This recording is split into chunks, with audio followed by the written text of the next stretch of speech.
Hey, Rough and Tumblers, Father Mitch here. So today I'm going to hopefully shoot down all of the nattering nabobs of negativity and show you some of the primary sources, resources, and influences that have shaped the Heritage Rough and Tumble program. And I want you to stay tuned because the most important influences will come last to encourage you to watch the video in its entirety. First of all, we have to understand how we select our sources and which sources we rely on most heavily and why. And so one of the primary things that we use is something called the Lindy effect. Now, the Lindy effect was popularized by Nassim Taleb in his books, but it existed long before then, and it harkens back to Lindy's Deli in New York City. What the Lindy effect is, or the Lindy's law, as it's sometimes called, is that the future life expectancy of an idea, a concept, or a technology is directly proportional to its life to date. So, for example, we might expect that the wheel will be used 10,000 years from now because we can say that the wheel has been an effective technology for at least 10,000 years. And so it's about equivalent. So we might say to ourselves when evaluating martial arts techniques, ideas, and concepts that we would weight the ones that have been around the longest and have been proven to endure because of their efficacy.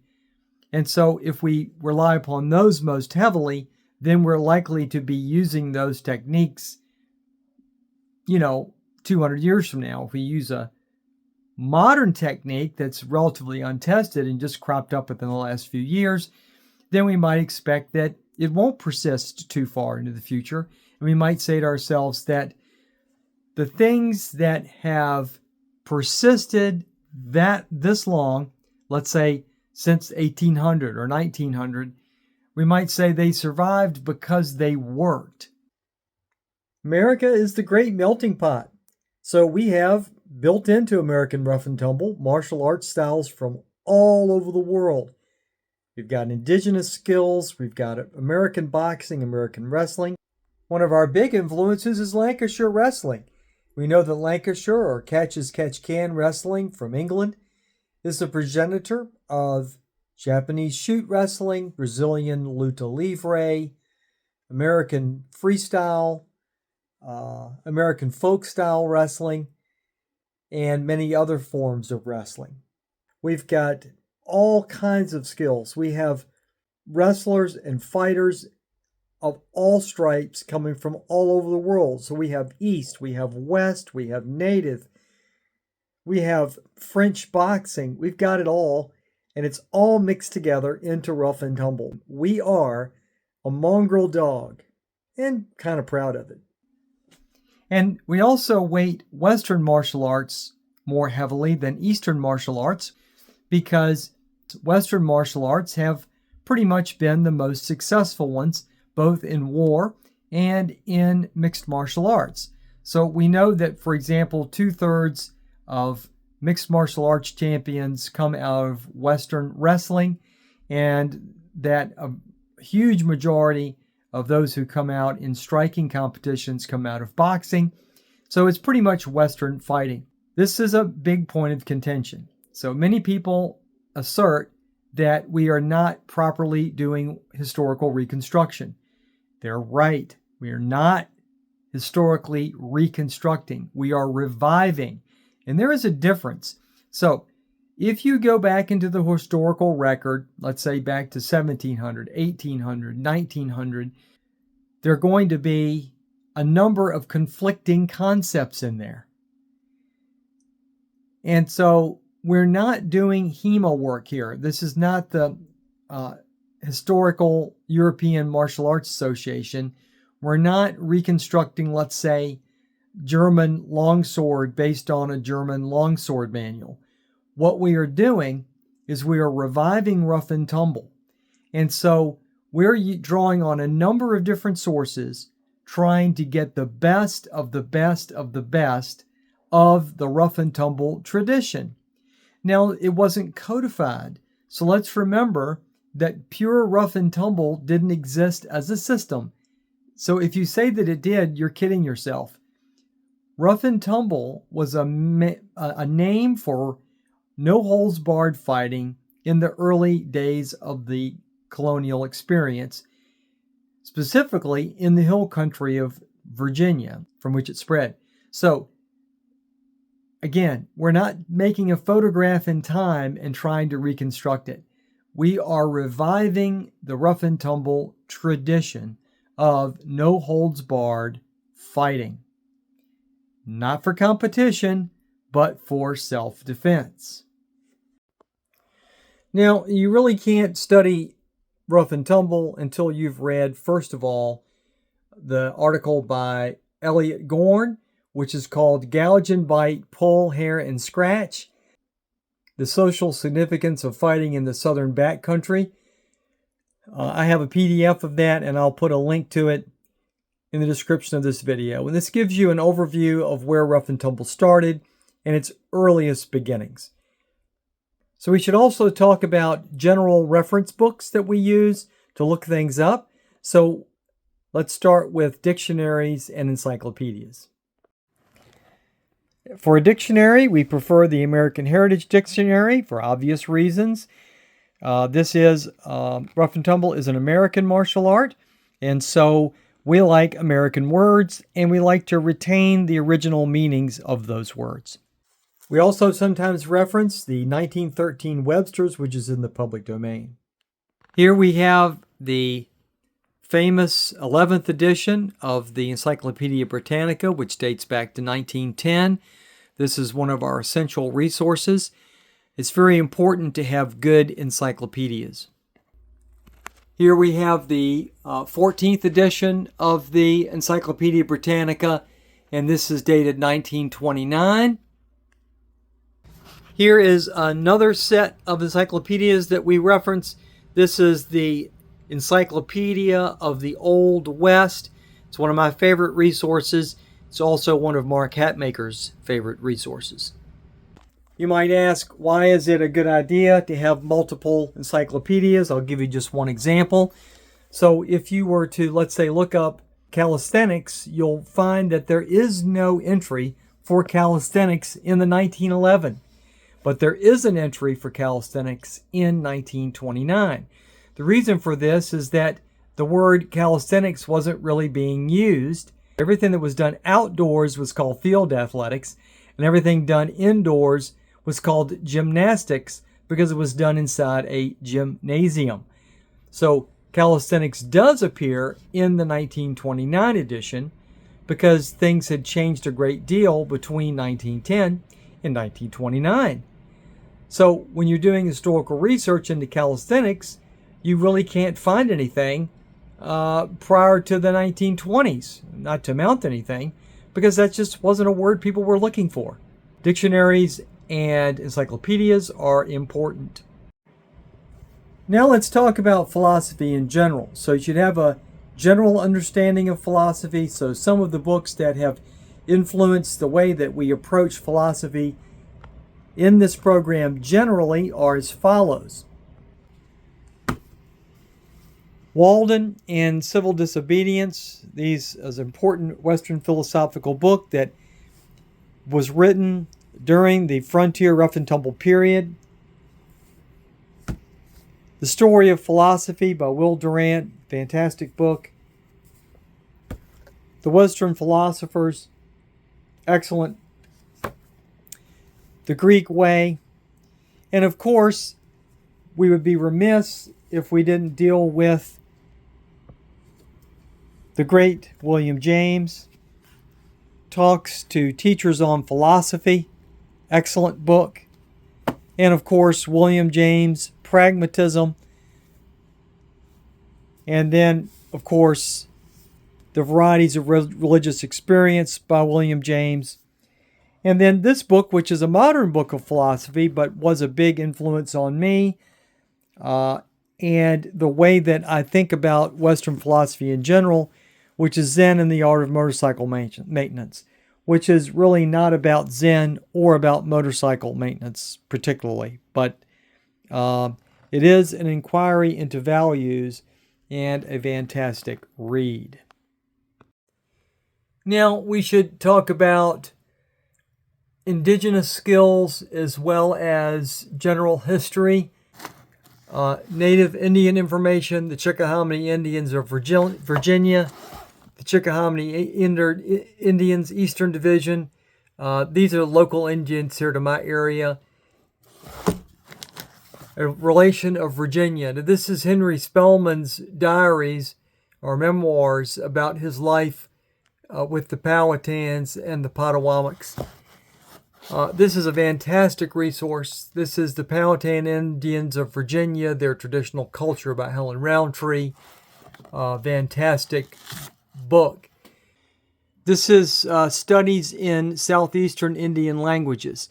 Now, it's not until you really start to study a little bit of indigenous language that you begin to understand how formative language is and how central it is to reveal the way that people think.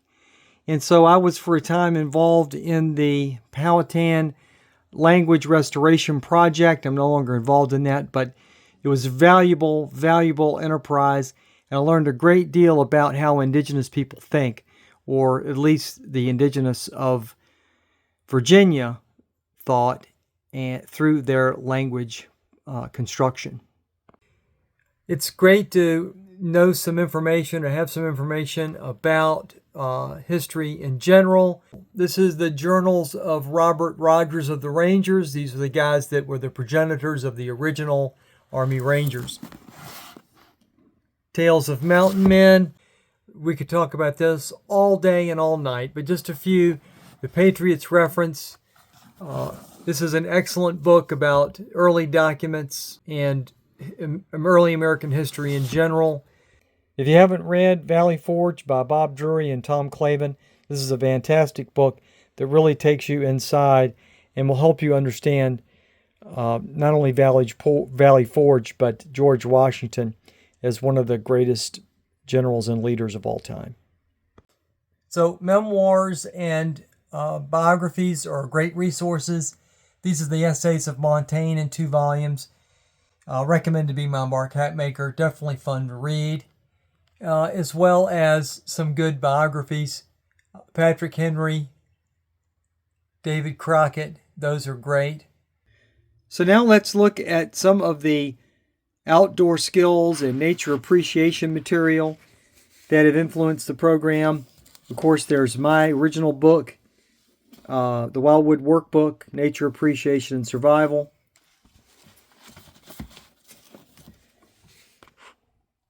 Using Wayside Plants, Les Stroud's book, Survival, The Nature Instinct, and How to Read Nature by Tristan Gooley. A funny book, but actually more valuable than you might think, The Zombie Survival Guide.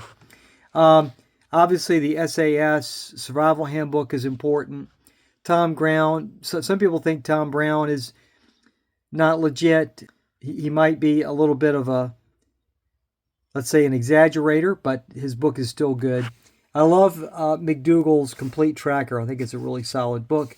Map and Compass, the greatest outdoor survival book and rated as the top outdoor survival book in history by Outdoor Magazine. Wind, Sand, and Stars by Antoine de Saint-Exupéry. Probably in my top 10 favorite books ever. As you can see, I have multiple copies of Wind, Sand, and Stars, by the way. And that's just because I like to have a few copies laying around so that I can give them away as gifts. And of course, Desperate Journeys, Abandoned Souls, a fantastic book about survival. Plant books, obviously the Peterson's guides are very important. Various books about herbs. It's good to have a few of those around. The Foxfire books are great for old-time culture. Now, the author, or the editor rather, Elliot Wigington, was convicted of child molestation. I understand that that's distasteful, but the value of the books and the value of the materials that the kids put together is absolutely fantastic. It's a wonderful resource. The Foxfire books were compiled by the kids, by the students themselves, by talking to their grandparents, their parents, and their great-grandparents to put together all this great old-school Appalachian knowledge. And so, despite the fact that the editor ended up being a reprehensible person, we should not discount the books, because we should give honor to all those great kids, to their hard work, and to all of their parents, grandparents, and great-grandparents who contributed their stories, their recipes, their skills, their log cabin making, basket making, chair making, weaving, all the crazy skills that are in the Foxfire books. So by all means, avail yourself of those great resources. Here we have Wild Edibles and Medicinals of Southern Appalachia by the great Isla Hatter, as well as the Herb Book with over 2,000 listings by John Lust. Both of these are fantastic resources. Now we get into the martial arts stuff. So let's take a look at some of the martial arts books that have influenced the program. Now, Living the Martial Way was a big influence on me. Forrest Morgan is a military man, and even though he studied Eastern martial arts, his book is pretty Western in terms of, I think, its general philosophy. This is a very important book, Self-Defense for Gentlemen and Ladies. This is Colonel Thomas Hoyer Monstery, a course compiled by the great Ben Miller. Fantastic book, and I would think one of our biggest influences around these parts. Tybalt's Academy of the Sword, one of the most bizarre and ornate Western martial arts books ever written. I can't say that we drew a lot from it, but it's certainly interesting to see what Western martial arts looks like in terms of just gonzo, Renaissance, crazy martial arts techniques. Lots of these old books. Dirty Fighting. Everything by Mark Hatmaker. So I have absorbed pretty much every product by Mark Hatmaker since 2003. Very valuable stuff. Now you'll see some Eastern martial arts titles in this stack, but that doesn't mean that they influence the program. They're just books that happen to be on my shelf. I enjoyed reading Hagakure, but Hagakure is not an influence on the program. Neither is the Michael Lakanis book. I did not like this book. I tried to make it work. I studied it assiduously, and it just didn't do anything for me. American Jiu-Jitsu by Lynn Lanius. Love this book, and you will notice that the technique thrown on the cover of this book is hard to see, but it's master lock, and it's bent shoulder lock straight out of the book Get Tough. So these books, it might be called American Jiu-Jitsu, but it's decidedly Western in many of its approaches, and an excellent little book. Out of print. Good luck finding it. Rough and Tumble by the great Eric Paulson. FM 3-25, formerly FM 2150. Combatives. Farmer Burns, Lessons in Wrestling and Physical Culture. And Fight by Eugene Robinson.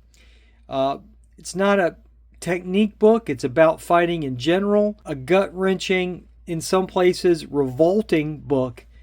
It's one of those books that say that you read it, you learned from it, but you might not actually enjoy the whole thing. But it's definitely an engaging read, and I can't say that I agree with the author in his approach to the world in general, but it's still a valuable book. Now, what you are looking at here is about 20 years of martial arts DVDs courtesy of Mark Hatmaker. All of these are videos in his distance learning programs. Each one of these is a 30 to 60 minute DVD covering various martial arts techniques.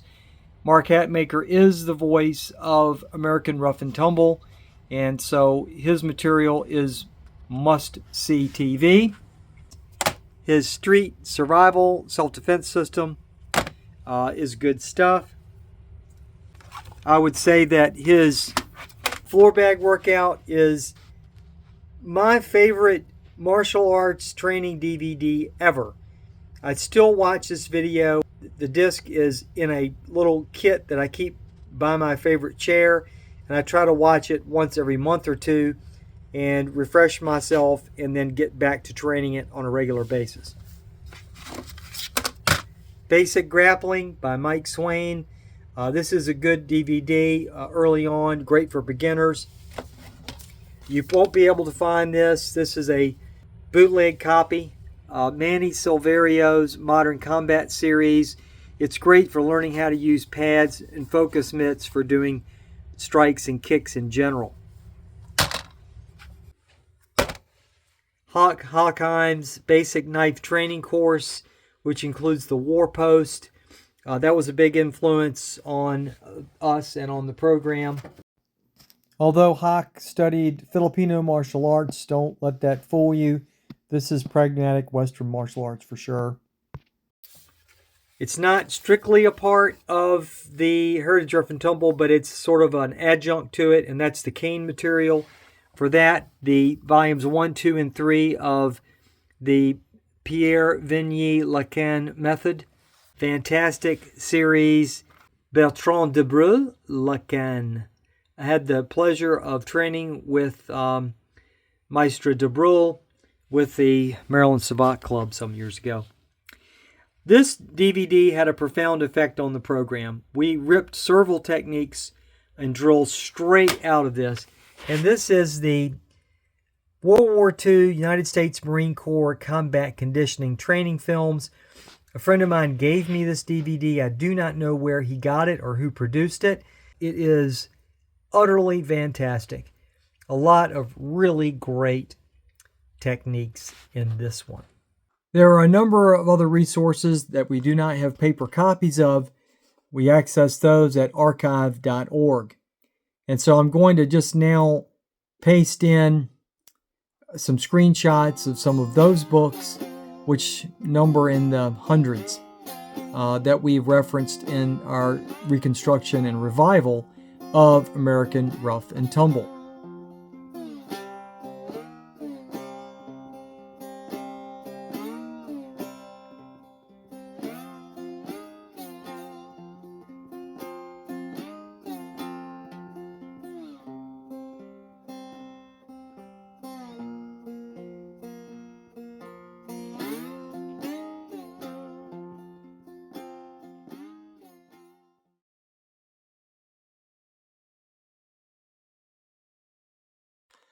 Now we're beginning to get into the final group of essential resources. And before we get into these, I want to make sure that we have our heads on right. So as we do the revival and reconstruction work of Heritage Rough and Tumble, then we want to make sure that we adhere to the quest for truth. And so what you can't see and that I can't throw into a video is the fact that we've been testing, trying, and working on these techniques since 2009. We've been fighting with a fairly high level of contact, less so nowadays that I'm a little older. And back in the day, we were a little bit crazy. But our contact level is somewhat reduced now. But we always fight with realistic, or at least pressure level, right? Effective pressure on techniques to see what works and what does not work.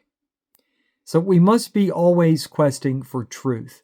And so we don't put anything in the program, even if it shows up in some old book somewhere. Doesn't mean that, oh, that's a great rough and tumble idea. Or even if it shows up in somebody's memoirs. Well, okay, maybe somebody did try it or did use it. And maybe one person did make it work 200 years ago. But does it work really, broadly, for lots of people? Can we test it? can we make it work in real life? And so that's an important part of what goes into the Heritage Rough and Tumble program. Then I can't codify for you. I can't show you a picture of that. So you just have to understand that we do the best that we can to make sure that we test everything before it goes into the program. Nothing goes in untested. Now, what does the truth quest look like? What does that mean? All right, listen, that's far enough. I'm not going back with you. Nobody's hanging me for an accidental killing. Now you turn around and make tracks out of here, I'll blast you. So help me.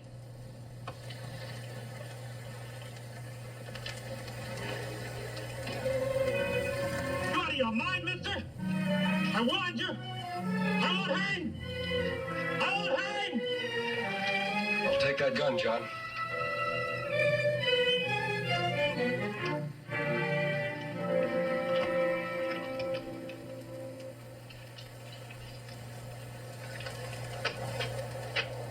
You're right, mister. I couldn't kill you even to save myself. I know that. And I know you couldn't have deliberately killed Torgerson. You're not a murderer. All I want you to do is to tell the truth in court. I'm glad you came after me, mister. You see, John, sooner or later we must face the truth. We have to make up our minds whether we're going to become men or something less. It's kind of a turning point. You've reached it. I'm proud of you, John. Well, mister, shall we go? And so now we're going to get into the final few resources. So think about it for a moment and you'll see what I mean. Now, when we have a question and we want to get an answer to a question and we begin to dig and to delve and to search, often we find that we'll get an answer and then that will reveal 10 more questions and then 10 more after that. And so every 6-year-old kid understands this because they go to their mom and they go, but why? But why? But why? And it's a never-ending, to some extent, quest to find the truth. Now, what does this mean? What does that say? Well, that says to us that innate in the human soul is the quest for deeper and deeper and deeper truth, deeper and deeper and deeper meaning that we must face. What this belies is something that has been placed in us by our Creator, and that's the quest for ultimate truth, for the greatest truth of all, which is, of course, Jesus Christ. St. Augustine said, "Our hearts are ever restless till they find their rest in Thee." And so that ever questing, that ever reaching desire to find truth is just evidence of the quest for truth and the love of God that's been placed in the heart of every man. And I had lost my faith, but because I was constantly questing for truth, and at the club we were questing together and experimenting and searching, gradually over time, as I relentlessly searched for truth, I found my way back to my Christian faith of my youth. And so if you will quest for truth, and you will do it sincerely, with all your heart, with all your mind, and with all your spirit, if you love truth, then eventually you will realize that you love God, and that you love Jesus Christ, and that you love the Logos, which is the meaning that existed from the beginning of time, that appears in both Genesis and in John 1. So for those who say that Christianity has no place in American Rough and Tumble or in Heritage Rough and Tumble, then I would say that's utter hogwash. The reality is that the Christian experience and the quest for truth are at the heart of every Western endeavor. To explore how Christianity is the foundation of all we hold dear in the West, I highly recommend Tom Holland's book, Dominion. It had a profound effect on me and on many. A fantastic book. Highly recommended. In addition, I would also recommend the following excellent books. The Christian Heritage of the 50 States of America by Catherine Millard. This is a very well-researched book by an incredibly knowledgeable librarian and expert on the subject. And then, of course, The Faiths of the Founding Fathers by David Holmes, another great book. And then now we get to the number one reference, which is the Holy Bible.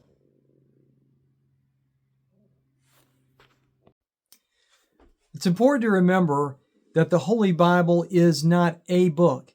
It is a library of books. And so it contains between 66 and 73 books or more books, depending upon your flavor of Christianity. And those books span a number of different genres. Some of those are mythological, some of those are historical, some of them are poetic, some of them are philosophical, some of them are letters. So it's not a book. But what's really remarkable about it is that it's a collection of books that is a multicultural, multi-generational project, collaborative project, which was compiled across thousands of years by hundreds of thousands of people working for free independently. And yet somehow, despite the fact that it was compiled by so many people across so much time, it has a coherent narrative structure. It tells a story that makes sense. And it contains over 63,000 internal footnotes. So the Holy Bible is not just a book. It is the most staggering human achievement of all. Beside it, the Great Pyramid and the manned moonshot are tinker toys. Never has there been a project so complex, so time-consuming, and so utterly collaborative. If you tried to do a project like this, good luck. And keep in mind that they did it without computers. They did it with oral tales, starting with oral tales, probably at least 7,000, maybe 8,000 years ago, all the way up until the time when writing became available. And then all they had was papyrus and vellum and goatskin. But somehow it was completed. If that's not a miracle, I don't know what is. Now, finally, why is it a foundational document? Because it's not, again, a book, but one might say it is the book. And what I mean by that is that if you don't understand the Bible, then you can't understand any other book. So, for example, if you haven't read the Bible, you can't understand Paradise Lost by John Milton, which is perhaps the greatest poem ever written. And so to some extent, all other poems are a reference, at least long-form poems, to that poem. If you haven't read the Bible, you can't understand Shakespeare, which means you can't really understand what a play is in the Western tradition, because all plays, in some sense, refer back to Shakespearean plays. If you haven't read the Bible, you can't understand Moby Dick by Herman Melville, which is generally considered to be the greatest American novel. You can't understand Dostoevsky or Tolstoy, which are their novels considered to be the greatest Russian novels. And so maybe you can't understand what a novel is. You can't understand Beowulf if you don't understand Christian concepts. And Beowulf is the first great Western epic poem. So you can't understand Tolkien if you don't understand the Bible. And so in some ways you can't understand fantasy fiction, because that's the original work of fantasy fiction, sword and sorcery fantasy fiction. And so You must understand the Bible in order to understand anything at all about Western culture, period. Now, there are going to be people who say that we're discounting the indigenous people and all of their religious traditions, and that's dismissive of what we get out of those cultures. But it's absolutely not, because for those of you who have ever gone to an Indian powwow, at least in my part of the world, they always open with a Christian prayer. In my experience, indigenous people are some of the most deeply Christian people you'll ever meet. We might assert that indigenous people were forced out of their religious traditions, but that's just not true. What we find is that American Indian warriors, just like other great warriors, just like Vikings, just like Goths, when they encountered the Bible and they encountered Christianity, they dropped their pagan religions like a hot rock. They weren't forced out of it any more than the Vikings were forced out of their indigenous pagan religions, or the Goths were forced out of their indigenous pagan religions. It has persisted for thousands of years, all the way back to oral tales, that is, the Bibles and its stories, because they're great stories and they're the foundation of Western civilization. A martial art must have a spiritual center. Without it, violence is placed on a pedestal. Injury, violence, and bloodshed become an idol. We become worshipers of blood sport. The spiritual center of heritage, rough and tumble, is the Christian religion. So, I hope you enjoyed this video to give you a peek into some of the many sources that we've used to prepare the Heritage Rough and Tumble program. Take care, and God bless. Now finally, for those who say that we're not a legitimate charity, here's a copy of our most recent 990N form showing our EIN number, which is 815406720. We are a 501c3, federally recognized nonprofit. Kings and queens, step aside. Every woman I meet.